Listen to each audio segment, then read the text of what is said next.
Welcome, everybody. This is a special report by Alan Paco Hughes about the recent reset of our government here in the United States and a little bit of background into that time period of the 1950s that brought about the 1958 National Defense Education Act that brought us DARPA and NASA from a space race that many people are now pointing out could have just been an opportunity to brainwash you. Now, I've gone over this before, and the public law citations for this, at some point a few years ago, the Lord put in my mind I should read that. Not a big deal. I'm a pretty fast reader, but it still is pretty dry. So, but what I found in reading was that no part of any funds appropriated or otherwise made available for expenditures, let me shrink that a little bit, payments, nobody gets paid unless every individual that, and as far as I know, only one person refused to sign it in Congress, and he was removed from office. But every individual, one, has to execute and file with the commissioner an affidavit that he does not believe in and is not a member of and does not support any organization that believes in or teaches the overthrow of the United States government. The overthrow. Now, why would, to me, there's only one reason you'd do that, is if you've been overthrown and now you're going to work with the enemy, or you still want to get paid. Keep it quiet. We haven't been taken over. Everything's going to keep running as normal. You cannot get paid if you believe in, support, or a member of anybody that believes in or teaches the overthrow of the United States government by force or violence, or by any illegal or unconstitutional method, and two, has taken and subscribed to an oath, swear an oath. God says that's not good unless you're, plan on keeping it and it's true. Or affirmation in the following: I do solemnly swear or affirm that I will bear true faith and allegiance to the United States of America. And people like me have sent my son to war believing that. And we end up with a world in 2022 where DARPA and NASA have spent a lot of money and they've outsized their importance. Now, it's interesting that they put McCarthyism in there, because that's part of the great mystery. How could a man who was calling for communism and proving it all of a sudden just be saying, no, it's going away. You're going away, McCarthy, as the bad guy. And who's fooling whole? Around the same time, General MacArthur was losing a war. It started in 1950 to 53. In Korea, they thought they were fighting the Russians. It turned out they were fighting the Koreans and the Chinese, and everybody who thought that this was going to be a white man's world. The mafias and the people in China sent a different message. The people in January 1951, 50 through 53, was action in Korea.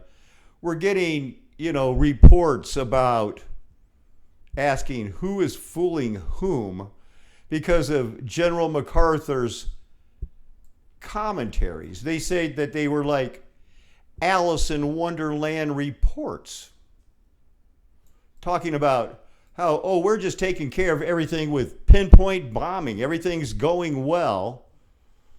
And actually, the United States had to leave there like they left. Well, they left with an armistice. We're still in a conflict there, but it's at rest. People were very upset that they were saying, they knew how many Chinese were there, how many Koreans, how many communists.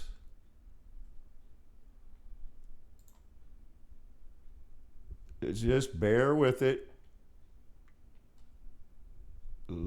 This is from the Wayback Machine, so it has to open up. But if you don't care, you won't care.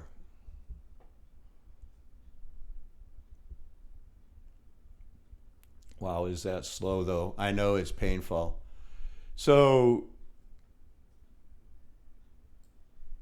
they're listing exact numbers of casualties, something that never happens. And they close it, says, in any case, the actual figures are less of a point of irritation than the overall tone describing the vast destruction meted out to the enemy. If you only read the Air Force communiques, you'd think Russia was bugging out of existence, because this was a Russia, Chinese, Korea type of a situation. That's just eating too much bandwidth. Now, here's people, they're talking about Joseph McCarthy. This is where, the Lord brought me today. I was also looking at, I'm not sure if I'm going to get into that right now, but a secret life of an assassin for the, this guy, Roland Haas, he claimed to be a hitman. And when you look him up, they do say, it's a very, he's got a book, My Past Tense Secret Life.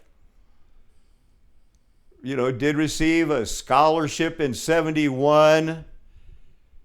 Did end up working, for the government as the head of a U.S. Army Reserves Command. He was, and I looked him up on Wikipedia and everywhere else, he was the Deputy Director of Intelligence for the U.S. Army Reserve Command.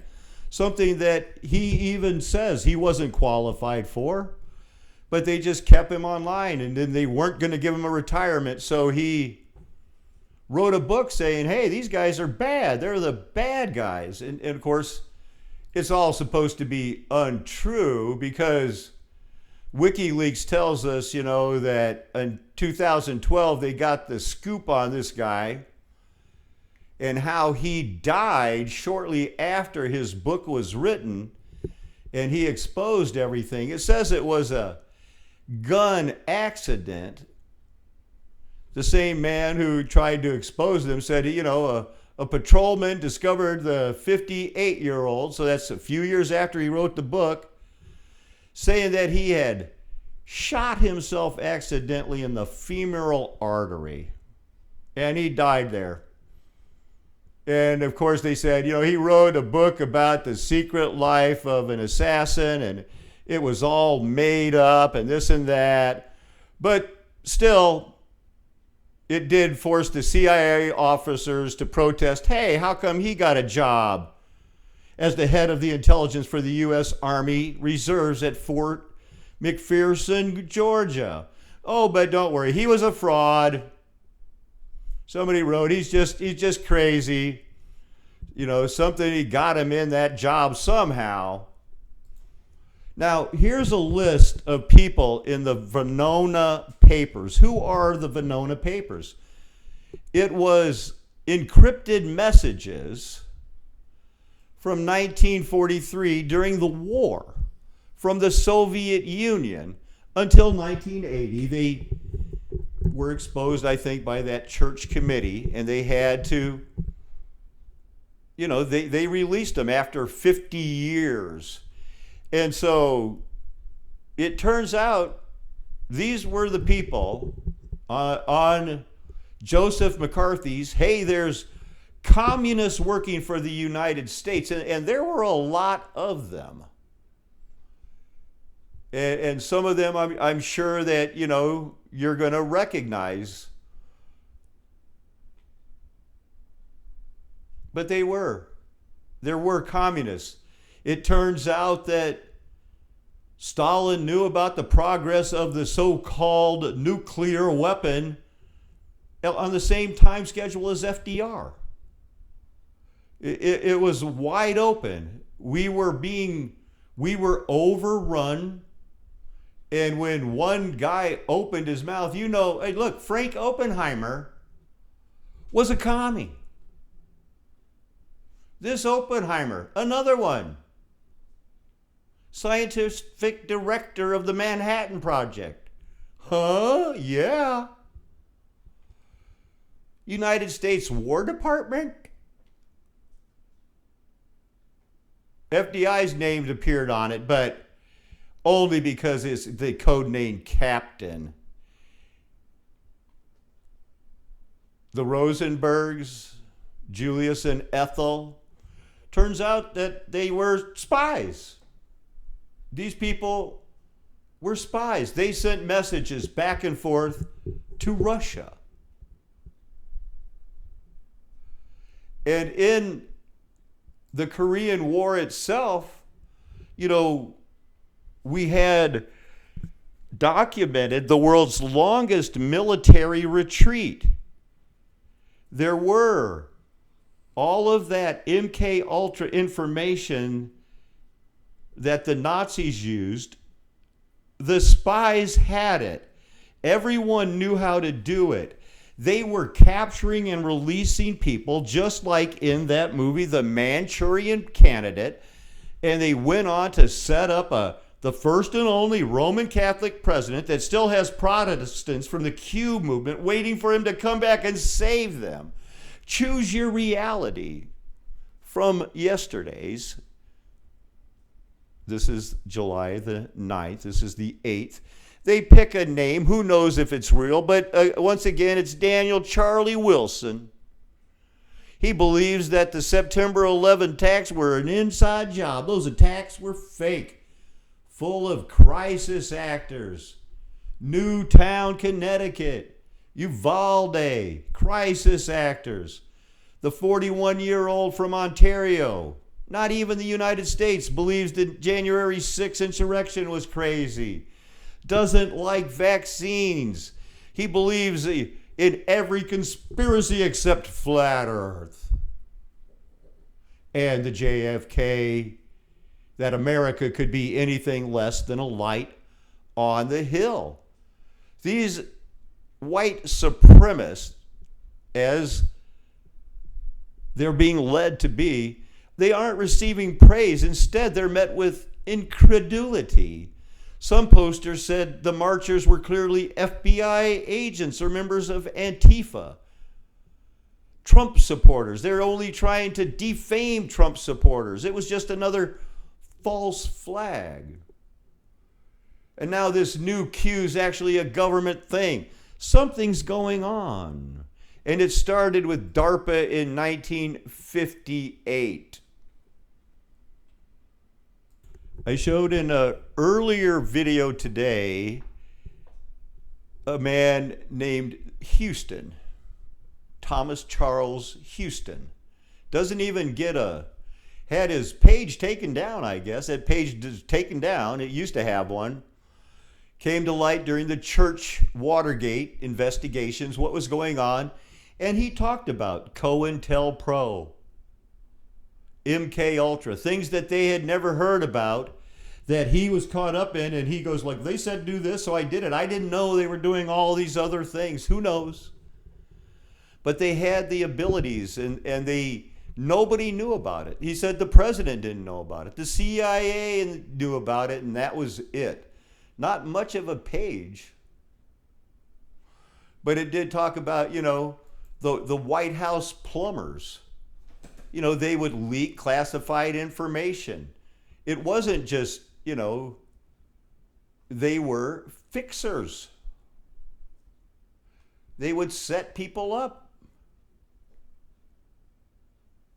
I'm helping the president stop leaks. And I know that people used to listen to G. Gordon Liddy because he was a rebellious sex fiend that just talked about how it was like, yeah, I did it because I loved America.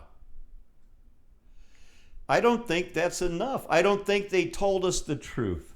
I think they have rewritten history.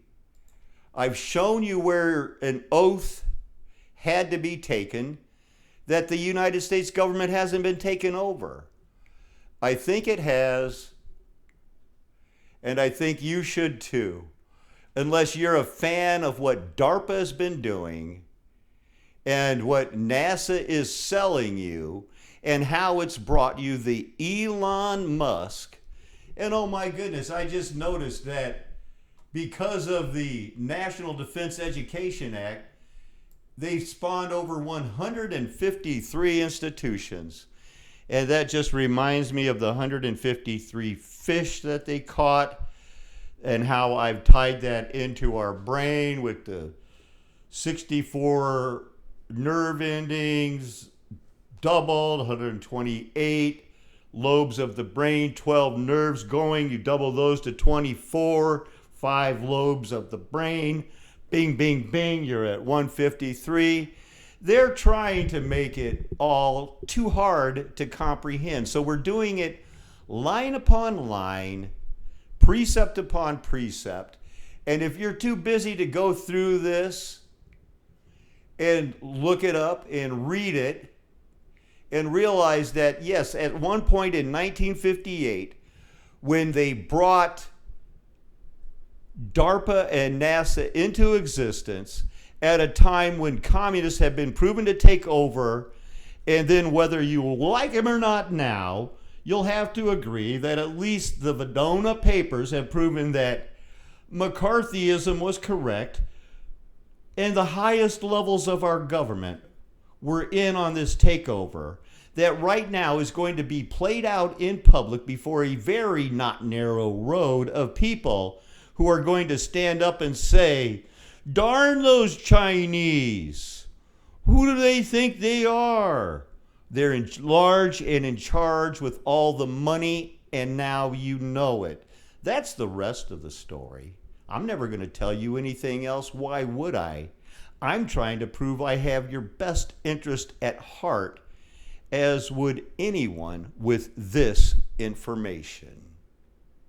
Amen. Hallelujah. Aho.